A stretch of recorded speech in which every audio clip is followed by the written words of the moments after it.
Get started with the first story. Now, this is the literal meaning of "my hands are tied." It's not a laughing matter, though. Now, they say spare the rod, spoil the child, but not in this manner. This week, 3 students from Thiru Primary School in Nyahururu were tied on a tree as a form of punishment. Education officials investigating the alleged torture of the 3 pupils have recommended the prosecution of 2 senior teachers. Now, as you can see, this is something that I think bullies used to do. When you were a rebel, where I was in school when you were Form 1, you're called a rebel. This is what the Form 3s or the Form 4s would do. It doesn't seem like something a teacher would do. This is torture. This is when you're a captive, or when you're considered a traitor and you're caught by the other, the other guys. This is something that they do not to your teachers. Kwachi, let me start with you, because I have a feeling that you have a number of stories of how you were punished in school. First of all, I take note that you went to a school where they call Form 1s rebels. It's my first time hearing that. Even me, I've never heard. What sort of school is this? What's a rebel? It was a nice school. Rebel. It was a nice school. Oh, you nile mlikuwa mnakula sausage. Neo. Anyway, so now one thing I have to say is that the internet came to save children. Because let's just say the truth. These things have been there since time immemorial.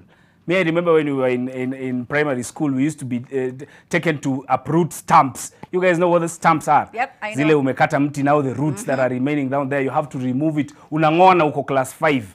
Like there were some weird punishments. Unaambiwa ubebe bambu chapwe nayo kwa kichwa. Like you'd be told to do some tutizi za kukanini, kulala nje kwa jua. There were all sorts of torturous things. But now the internet has come to save the children of today. And anyway, in this time and age, surely, watoto wanafungwa hivyo kwa nini? And I've always been a proponent of the theory that I do not think capital punishment helps anything. It doesn't. Of course, every single time I say this, I'm told, oh, but we are African. We are Africans and Africa is our business. Oh, sijui nini. Here we beat our people. Oh, no, we are not animals. Just talk to these children. Watakusikia. Just talk to them. I remember the most impactful teacher in my life was one Mr. Samson Otulo in my primary school. He used just to talk. He just used to talk to us. Akikwambia tu what you decide to do with your life, he would tell you the choices are free. You do this or you do this. If you do this, this is the path. If you do that, this is the path. Then you choose what to do with that information. But this one, ya kupiga mtu kama mnyama and tying people up like animals. Yeah, it makes absolutely no sense, because it's abuse. That's what it is. And remember, there was a story that we did where the teacher beat the kid until the kid died because of answering the question and not getting it right. Makes no sense, Mariam. I agree 100% with what Kwach has said. First of all, I think 844 did a number on us and even on our parents, because we should normalize beating teachers as well. There's honestly no way a teacher would feel safe enough tying your kid to a tree if they didn't think that she would be okay with that, or that she would cause a problem.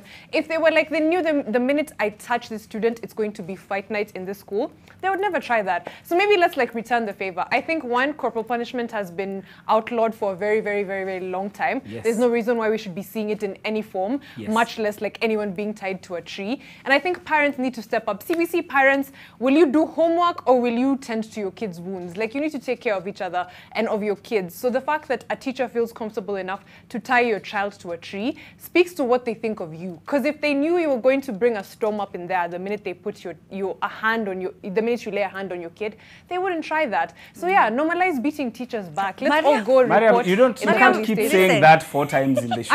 I'm gonna say, you can't say teachers should be beaten. These are primary school children. No, they can't be beating teachers. No, not them. The parents. I'm not saying teachers. No, that does not make it any better. You can tell the kind of parent Mariam will be. No, if someone lays a hand on your child, you need to lay hands on them. I'm sorry. No, there's the rule of law, and a good thing that these days we have a proper channel where you can go to the Commissioner of Education in the county, go lodge your complaint. You can even go to the ministry itself. The CS Magoha said that you can take your complaints there. If something happens to a child, then they will follow up.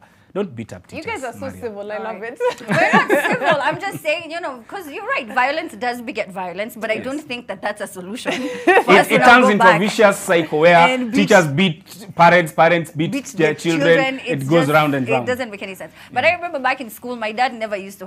No one had to convince him. The teacher has said, Amina did this. Yes. Wewe mchapange, mimi nakuja pia Full stop. nitamchapa. And it just doesn't make any sense.